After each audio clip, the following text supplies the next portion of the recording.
All right, everybody, open up to the Gospel of Matthew, chapter 24.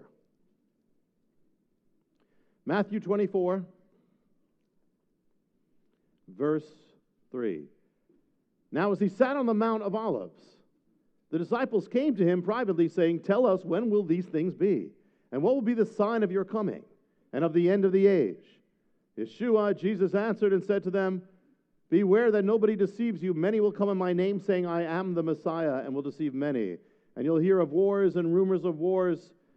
See that you're not troubled, for all these things must come to pass, but the end isn't yet. For nation will rise against nation, kingdom against kingdom, and there will be famines, pestilences, and earthquakes in various places. All these are the beginning of sorrows.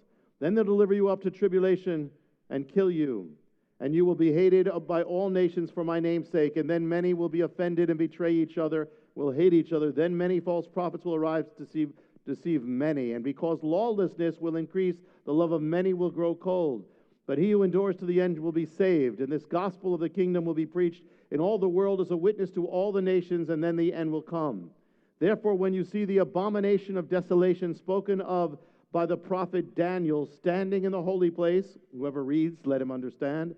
Then let those who are in Judea flee to the mountains. Let him who is in the housetop not go down to take anything out of his house. When you see the abomination of desolation spoken of the prophet Daniel, what is that? When did Daniel speak of it? Daniel 11, verse 31 says this, "And forces shall stand on his part, and they shall profane the sanctuary, even the fortress, and shall take away the continual burnt offering, and they shall set up the abomination that makes desolate." Daniel 11, 31. In Hebrew, the word is, or the phrase is, hasikutz m'shomem, the abomination. The first word usually refers to an idol.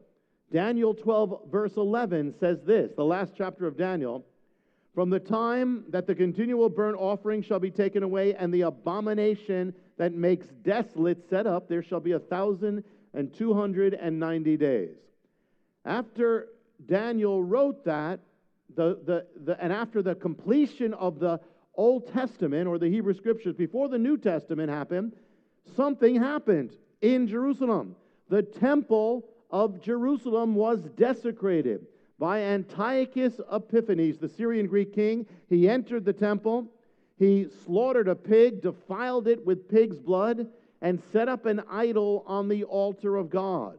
The act is recorded in the historical record of 1 Maccabees 1:54. That's not the Bible, but it's historical, which says this, "Now the 15th day of the month of Kislev, in the 145th year, they set up the abomination of desolation on the altar and build idol altars throughout the cities of Judah on every side." It happened, and yet Messiah is speaking about a future event concerning the second coming, which lets you know that the events of Hanukkah, they make up a foreshadow of end-time prophecy. In Hanukkah, a man attempts to join the world together into one civilization. So too in the last days. The man attempts to force all people to abandon their ways, their tradition, their worship, the God they know, and to worship the God he ordains or that the state tells them to worship. So in the last days, book of Revelation. In Daniel, a man proclaims himself, calls himself God. That's Antiochus Epiphanes. His name means God manifest. In the last days, listen to what Paul writes in 2 Thessalonians, verse 3, chapter 2. "Let no man deceive you by any means, for that day shall not come," speaking about the second coming, "until there first comes a falling away, an apostasy." Well, do we see that happening? "And that man of sin be revealed, the son of perdition, who opposes and exalts himself above everything that's called God or that is worshipped, so that he, as God, sits in the temple of God to show himself that he is God." Revelation 13:5. "There was given to him a mouth, speaking great things and blasphemies, and power was given to him to continue for 42 months. And he opened his mouth in blasphemy against God to blaspheme his name and his tabernacle and those who dwell in heaven. Revelation 13, verse 8, and all those who dwell on the earth shall worship him, whose names are not written in the book of life of the Lamb. Verse 11, I beheld another beast coming up out of the earth. Verse 12, and he causes the earth and those who dwell within it to worship the first beast. 14, they shall make an image to the beast. 15, he had power to give life to the image of the beast. Same elements of Hanukkah. A man proclaims himself to be God, comes into the temple of God, defiles the temple. An image is set up as in an idol, causing the world or trying to force the world to worship this one. The abomination, desolation, that desolates and makes the temple desolate, void, an idol. And yet it happened in a form in the book of Maccabees. It happened in between the Old and New Testament. So we see an allusion again in it in the 70 weeks of Daniel, which talks of Messiah's coming, gives a countdown mathematically. And when you get to the 70th week is missing from the first calculations, a 7-year period at the end, which we call the tribulation period. It says in Daniel 9, verse 27, and he shall make a strong covenant with many for 1 week. And according to them, that's a week of years. That's 7 years. And in the midst of the week, or in the middle of the week, he will cause the sacrifice and the oblation to cease, and upon the wing of abominations shall come one that makes desolate, even to the end, and that determined wrath will be poured out on the desolate. So again, abomination, desolation, when, according to Daniel, in the middle of the 7-year period, that's the 3.5 year end period, in the middle of the week. Match that up with Revelation 13. There was given to him a mouth speaking great things and blasphemies, and power with him to continue for 42 months. What is 42 months? 3.5 years. Same thing. And it's the same chapter that speaks of the image of the beast. There is a principle that occurs at times in biblical prophecy, that there's often a near fulfillment, a foreshadow, and then an ultimate fulfillment of a prophecy, one prophecy. So what Daniel spoke came true in one sense. He was speaking on one hand about what happened with Antiochus and the Maccabees, but he's also speaking about the end times and the Antichrist. So what it tells us is that Hanukkah, what happened in Hanukkah, should give us a revelation of what is yet to come. And the fact is, I've shared this, that Hanukkah is the most detailed end-time prophetic revelation given in a Hebrew holy day. Does the account of what happened in Maccabees give us any more revelation of this? It does.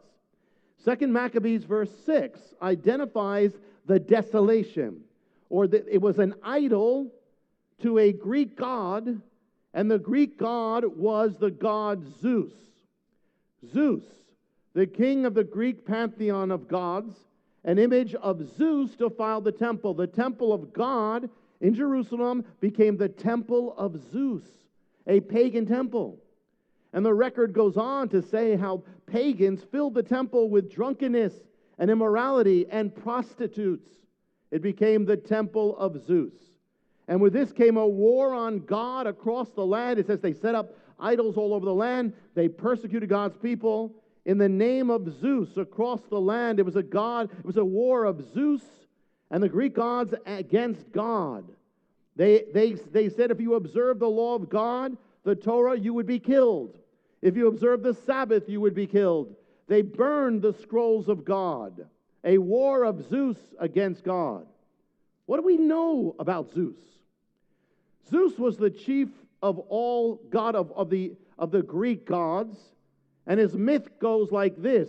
Cronus, the king of the Titans, we know him as Father Time, Cronus, chronology, carrying the sickle, the man with the sickle every new year. Nice old Father Time. Actually, he wasn't nice at all. He used the sickle to mutilate his father, Uranus. He then reigned with the Titans, receiving a prophecy that one of his children would replace him, would supplant him. So in response, naturally, he begins to eat his children as they're born. The guy was not a Christian. He ate his 3 daughters and then his 2 sons, Poseidon, from which we get Neptune, Hades, from which we get the dwarf planet Pluto, And Rhea, his wife, when it came time for her sixth child, she went to an island in a cave. She gave birth and took a large stone, wrapped it in swaddling cloths, and gave it to Cronus, who, of course, ate it. Meanwhile, the boy was raised. The baby was called Zeus. He grew up sheltered from his father. As soon as Zeus reaches manhood, he begins his revenge. He causes his father to get nauseous and vomit out the children. Zeus then casts out his father Cronus from the sky to the depths of the universe in chains and wars against the Titans. Zeus divides up the world with his brothers. Poseidon, Neptune rules the water. Hades or Pluto, the underworld, that's where we get the Greek word, or linked to the Greek word, one way or the other. That both are to Hades, which meant the place of the dead, which was also used in the New Testament. Zeus reigned from Mount Olympus, a mountain chain in Greece, often covered with clouds. The Greeks saw it as linked to the heavens. The word survives today in the word Olympics. There the gods drank and feasted. Zeus, as with other gods, was subject to very low passions. Love, well, that's not low, but lust, hate, envy, treachery, sin. Zeus was married to the goddess Hera, but he was not a model husband. Their marriage had a lot of problems, mainly because he kept cheating, not only with goddesses, but with women on earth. There's a book that they give to help marriages called Men Are From Mars and Women Are From Venus. It would not have helped this marriage, because though the god Mars was born from Zeus and Hera, Venus was born from one of Zeus's cheating on Hera. The statues of Zeus represented a bearded man, dignified middle-aged man. When Paul and Barnabas preached at Lystra, the crowd believed that Barnabas was Zeus, which probably meant Barnabas was older, probably maybe taller, and probably looked more dignified. And Paul was the one speaking, so they thought he was the messenger god. Zeus was the sky god, the lord of thunder and wind, clouds and rain, a god of the mountaintops. His chief weapon was the thunderbolt, often depicted as a man holding a thunderbolt ready to strike someone. The name Zeus is linked to the word Deus, the name of the Indo-European god of the sky, also called Sky Father. In Sanskrit, Deus Pita, or Deu Pater, which becomes Jupiter. We get Jupiter from the same thing, another version of Zeus. The word God in the Latin-based languages is linked to the same word, Deus, or Dios, or De, or Deus. The English word deity comes from the same word. So what happened in Israel in the time of the Maccabees?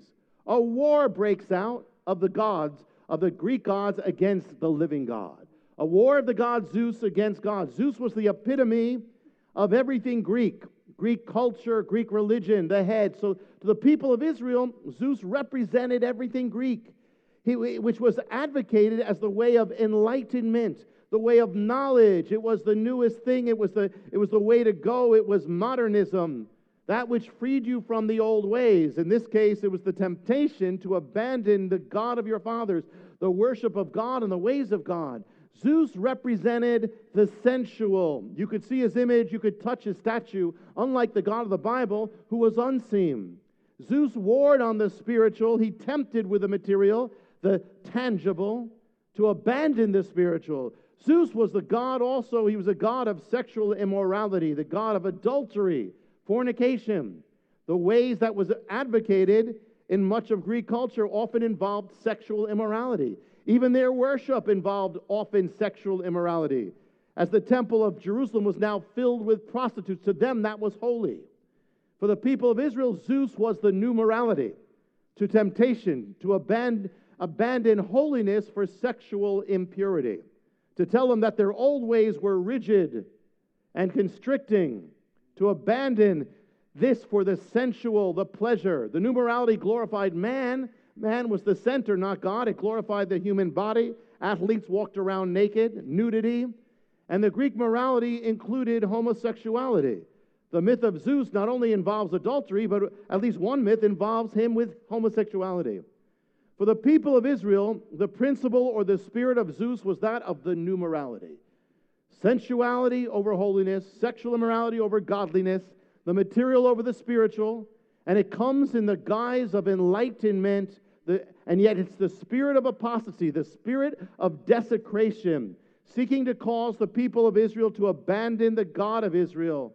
And in the name of this God Zeus, not only were they tempted, but they were coerced and compelled and forced and persecuted and killed for not giving up God. It was the war of Zeus.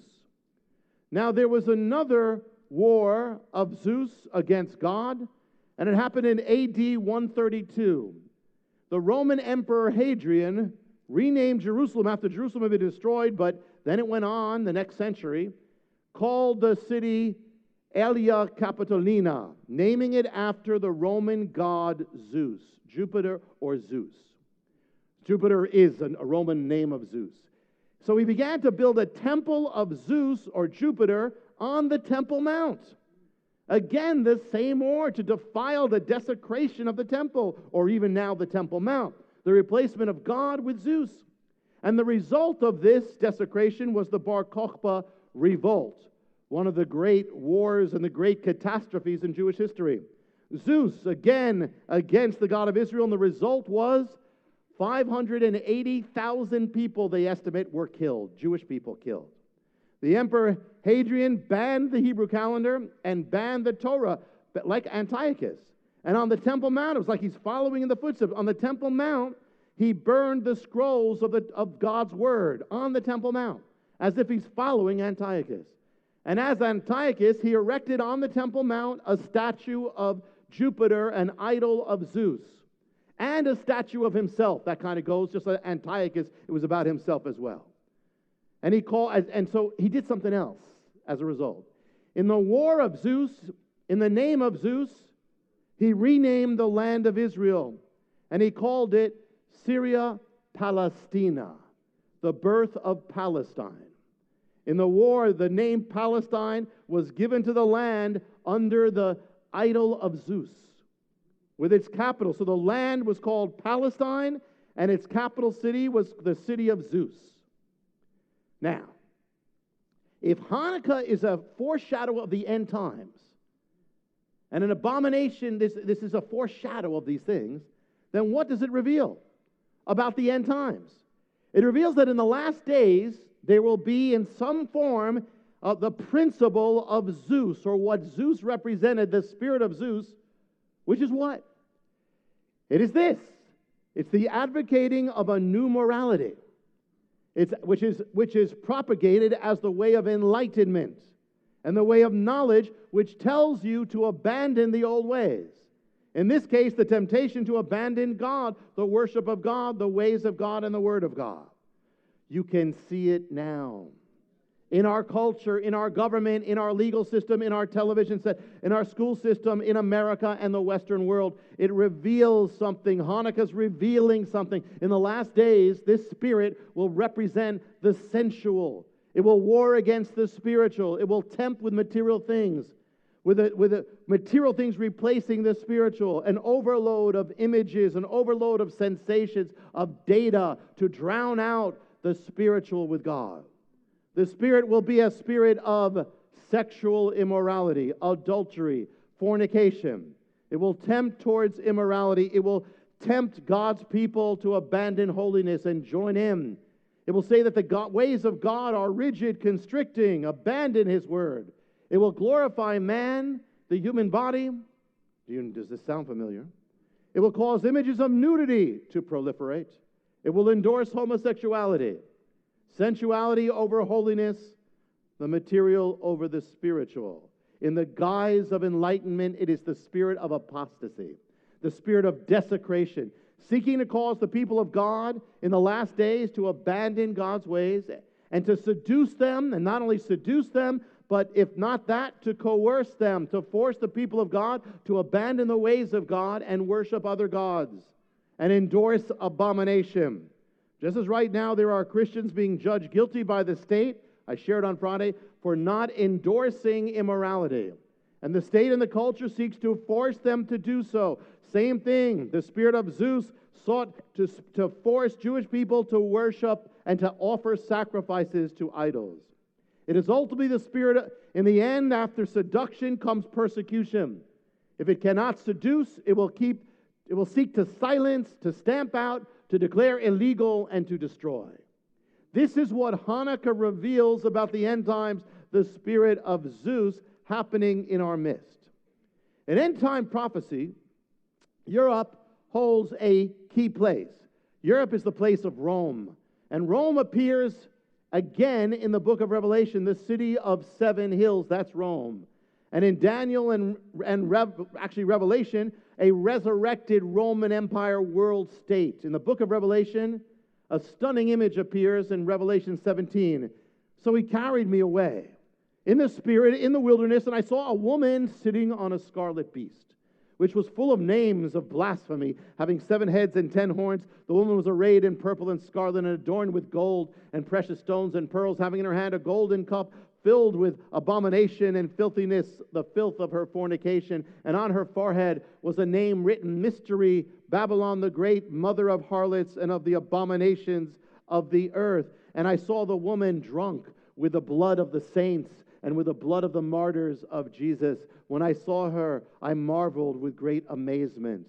And then of what it means, it is written in verse 9, here is the mind which has wisdom. The 7 heads are 7 hills on which the woman sits. 7 hills, Rome, city of 7 hills. The woman sits upon it, filled with immorality and persecution. A woman, the image of a woman riding a beast. Now, those who've studied biblical prophecy in years past have long said that Europe has to come together to unite in a confederacy. 7 heads, 10 heads. It's the nation united in one.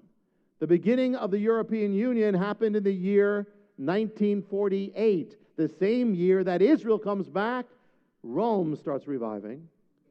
And more recently, the new European Union came up with a symbol to represent it. What was the symbol? A woman riding a beast. The beast is a bull, but nevertheless, it is the image of a woman riding a beast. Why? Why would they come up with a strange image like that as their symbol? Where's it from? It's from an ancient myth, a pagan myth, about a woman who is seduced by a god who desires her.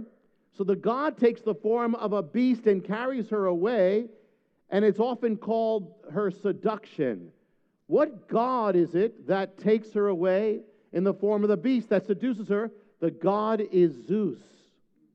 The symbol of the European Union is an image of the god Zeus. The bull is actually Zeus, a depiction of the pagan god, a picture of seduction. That's the image of the European Union.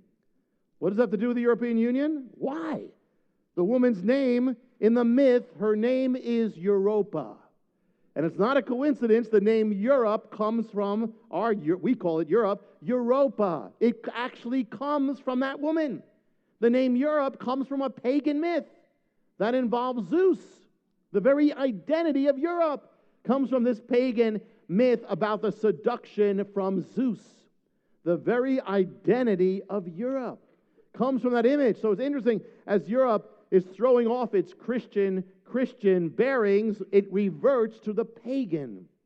Amazing because of what we see in Revelation. And that Europe is the most likely candidate. What would this reveal?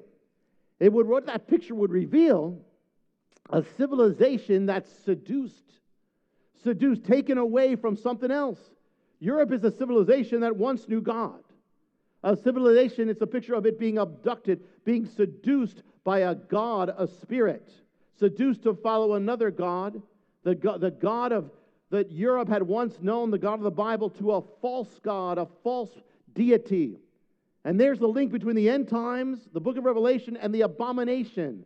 And what happened in Israel in the time of Hanukkah, that happened to involve the god Zeus, same God, which was at war with God and sought to turn Israel away from God to seduce Israel. Zeus is the apostasy god, the god that seeks to turn God's people away from what they've known. So now Western civilization, which had also come to know God, in a sense, a civilization actually named after being seduced by Zeus. And now the image of Zeus, the image of the abomination, which was the image of the abomination, desolation, in Revelation, it's linked to the Antichrist and linked to Rome. And Europe is becoming an increasingly post-Christian, unchristian, and anti-Christian civilization. And we're watching it in America as well. The spirit of Zeus also comes against the nation of Israel, notice, against the Jewish people, to take away its land, take away its capital, take away its Jerusalem, and defile it. In Europe, it's in Europe right now, even right now, votes are being taken to recognize Palestine, the name that came into existence under the image of Zeus. Zeus has been the anti-God of the Bible, as the Antichrist will be the anti-Messiah of the true Messiah. But in the Bible, there's another anti-God. There's another substitute God who came before Zeus. He was the key god of apostasy before Zeus. He was the seducer God, the alternate God, the God of turning away from the God of Abraham. Who was this God? He was the God we know as Baal, or Hebrew Baal. He was the God that tempted Israel, or was used to turn away from God to the sensual immorality, just like Zeus, and then to coerce and persecute the people of God, as in the days of Elijah, who would not bow their knees to Baal, just as Zeus would do at a later time. Baal would do. A real parallel here. Baal, as in the days of Elijah, Zeus in the days of the Maccabees, and it goes further. Zeus took the form of a bull to carry away Europa, and the bull was one of his key images, the chief images of Zeus. Baal would take the form of a bull, and the bull was one of his chief images. Zeus was the sky god, Baal was the sky god. Zeus was the god of thunder, Baal was the god of thunder. Zeus was depicted as holding a lightning bolt, ready to throw it. Baal was depicted as holding a lightning bolt, ready to throw it. In fact, the worshippers of Zeus most likely took it from Baal. It goes even further. Baal in Babylon was called Bel. And then from Babylon to Greece, it became Belos. The Greeks said they identified Belos, guess what, as Zeus. Baal, Bel, Belos, Zeus. The nations around Israel spoke of Baal Shamim, or Lord, or Baal of the heavens, of the sky. And they identified it, that Baal Shamim, ancient writers, as, guess which god? Zeus. Particularly Zeus Olympia, the same idol of the abomination in the temple. So Baal and Zeus are linked together, are joined, or one. But the mystery goes deeper. Who was Baal? Two words in Hebrew. One is Zavul, which means dwelling or house. And the other is Zavuv, which means a bug or fly. It kind of sounds like that. See a fly coming around your ear, Zavuv. It's a buzzing. Zzz. Even the English word has the Z in it. Zavuv, buzz. But these words became attached to the word or god Baal. And so it became the Lord of the dwelling, or Baal Zavul, rendered as Beelzebul. And then you have the other one. You have Baal Zavuv, flies. Baal Zavuv, rendered Beelzebub, or Lord of the flies. And what are these names speaking of? Satan, the enemy, the devil. What is behind Baal? The devil. Baal is just a mask. Zeus is just a mask. Who was the one seeking to take Israel away from God? Satan was. Who was the one seeking to coerce and persecute the people of God, stamp out the faith of the Bible, burn the scrolls? Zeus. It was Satan behind Zeus, behind Baal. Zeus, Belos, Belos to Bel,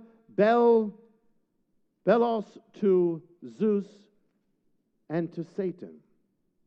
Who was behind the seduction of Israel? Satan. Who was the one saying, abandon God? Satan, that's what he does. Who was the one who declared the faith of God illegal? Satan. Let me show you something. I just discovered as I was doing this, just this weekend, the abomination of desolation was set up in the temple by Antiochus, the first fulfillment, in the year 167 BC. Defiling the temple, starting the mass persecution and war, rather the war of Zeus against God. It was the key event. Then came the war, 167 in the next few years, until the Maccabees overcame it. But the very next year, after the idol of Zeus was placed in the temple of Jerusalem, the war of Zeus, the very next year, the year 166, we see in another Greek city, the Greeks of that city began building an altar to Zeus, a giant altar to Zeus, while the war of Zeus against God was happening in Israel with that idol of Zeus. The idol of Zeus. Now, the idol would be pulled down. The Maccabees would overcome it, would win. That's Hanukkah. But the altar of Zeus would remain in the other city. The city in which that altar of Zeus was called Pergamon. It turns out that that same city appears in the Bible in the book of Revelation. Now listen closely. What the Bible says about Pergamon. Revelation 2:12. And to the angel of the church in Pergamon write, these things says he who has the sharp two-edged sword. I know your works and where you dwell, even where the throne of Satan is. And you hold fast my name and have not denied my faith, even in those days when Antipas was my faithful martyr, who was slain among you where Satan resides. The throne of Satan in Pergamon. What was in Pergamon? The altar of Zeus. And it said that Antipas was murdered, a Christian, on the altar of Zeus. The altar of Zeus, throne of Satan. Just this past week, here's another link, Zeus and Satan. Just this past week, a Florida City Council meeting, which normally opens up with a Judeo-Christian prayer, as a sign of the times we're living in, someone else was allowed to open it up, and these are the exact words. He said, the prayer was, Mother Earth, we gather today in your redeeming and glorious presence to invoke your eternal guidance in the universe, the original creator of all things. May the efforts of this council blend the righteousness of Allah with the all-knowing wisdom of Satan. May Zeus, the great God of justice, grant us strength tonight. This past week. Behind the temptation of Israel in the days of Hanukkah and the fury of persecution, behind the image of Zeus was the devil, the enemy. Who is the one doing these things today? The enemy. Who is behind the seduction of America and Western civilization? The enemy. Turning America away from God? The enemy. Who's behind the turning away of youth from the faith? The enemy. What's behind this barrage of sensuality, carnality, sensory overload? The enemy. Who's behind the sexual immorality? The enemy. Who is the bull seducing Europa and that civilization? The enemy. Behind all these things, promiscuity, fornication, all this sexual immorality, the enemy. Behind all that, the banning of prayer, the removing of the word, the taking down of the 10 Commandments, the banning of God's name, the enemy. Who's behind the death of over 55 million unborn children? The enemy, just as he was in the days of Israel. Who's behind the vilification of believers, the desecration of what is holy, the blaspheming of God on television? The enemy. Who is the one who calls the Bible hateful? The enemy. Who to prosecute the people of God? The enemy. The gods are his masks. The principalities are just his disguises. He wore the mask of Baal. He wore the mask of Zeus. He wears the mask of tolerance, of pleasure, of new morality, of enlightenment, of political correctness, of the promise of freedom. But it's all him. The gods are him, just as he is called the God of this world. It's what he did in the garden. It's what he does now. So understand that. When you are tempted by that sin, that pleasure, that indulgence, know what and know who is behind it. Behind that temptation and that promise of pleasure is not just the enemy, it's your own enemy. The one who, remember, is seeking your destruction. And that temptation and that promise of pleasure is ultimately to seek to destroy you, not to give. He's a thief, to rob you. Every time you give in, you get robbed of something. Behind that temptation of lust is him, the murderer. Behind that temptation to have an affair is the murderer. Know who is behind it. You're a murderer seeking to destroy your life, your marriage, your walk, your well-being. When you are tempted to indulge in that, even if it's a little sin, sin grows. It's a gossip, immorality, vanity. It's there to kill you. And if you give in, you're robbed. You're only hurting yourself. That's why it says abstain from those lusts that war against your own soul. War against your being. So behind it, know who's behind it and respond accordingly. The Spirit, would you give a knife to a murderer? A man wants to murder you, would you give him a knife? Then don't give in to that temptation. You're giving him a knife. Whether it's the voice of temptation or the voice of fear or the voice of depression or gloom or bondage, that's him. It's just his voice. And know it and respond accordingly. Even to live a life of selfishness is to serve a God, because he's the God of self. It's an idol. That thing of you, it's an idol. And who was Baal and Zeus? They were just substitutes for the real thing. They were fallen imitations, perversions of God. Whatever that temptation is to sin, know that it's just a fallen, twisted imitation of the real thing, of the real joy that you would have if you turn down that temptation and turn to God. Turn it down. Just say no, and the real joy will come, and the real blessing will come in your life. In the days of Elijah, in the days of, it looked impossible, hopeless to oppose Baal. Everything was being wiped out. And the people of God were in hiding. In the days of the Maccabees looked the same thing. It looked like that Zeus, the image of Zeus, is going to wipe away God. But where is Baal today? Where is Zeus today? Nowhere. What does it tell you? These are just incarnations, disguises of the enemy. What does it tell you? The enemy is a loser in the end. He will lose. He must lose. He is destined to lose. Sin will lose.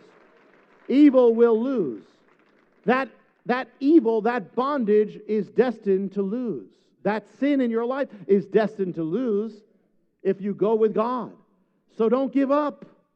The attack will end. The sin cannot overcome. It's temporary. That's its nature.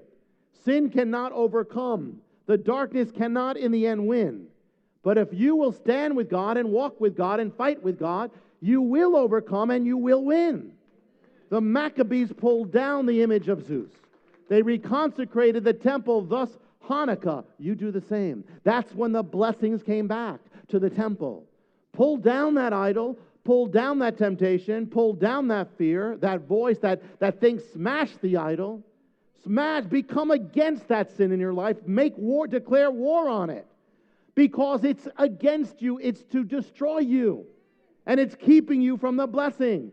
It says, submit to God, resist the devil, and he will flee.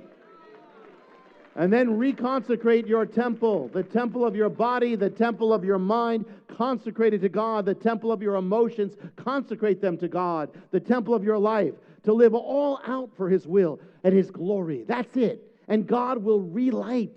He'll light that fire of your zeal, the joy of the first love of God. He'll fill up your temple, your heart, your emotions, and your mind, and your life will be full with his presence. And as far as the culture goes, what's going on around you, know who's behind it, and do what the Maccabees did in response to it. Resist. As it is written, give the devil no room. Give him nothing. Give him no agreement, no negotiation, no deals, no compromise, no fear, no ground, nothing. Fight the good fight. Do not bow your knee to that thing, to that sin, to that temptation, to that lie, to that falsehood. Do not bow to that political correctness. Do not bow down to Baal. Do not bow down to Zeus. Do not bow down to the devil. Bow down to the God of truth, the God of Abraham, Isaac, and Jacob, the God of your salvation, the God who gave his life for you because he loved you, Messiah. Worship him only, serve him only, live as his vessel. To hell with Baal, to hell with Zeus, to hell with the devil, but to heaven with God, to life with Messiah, and to victory with Yeshua. Happy Hanukkah.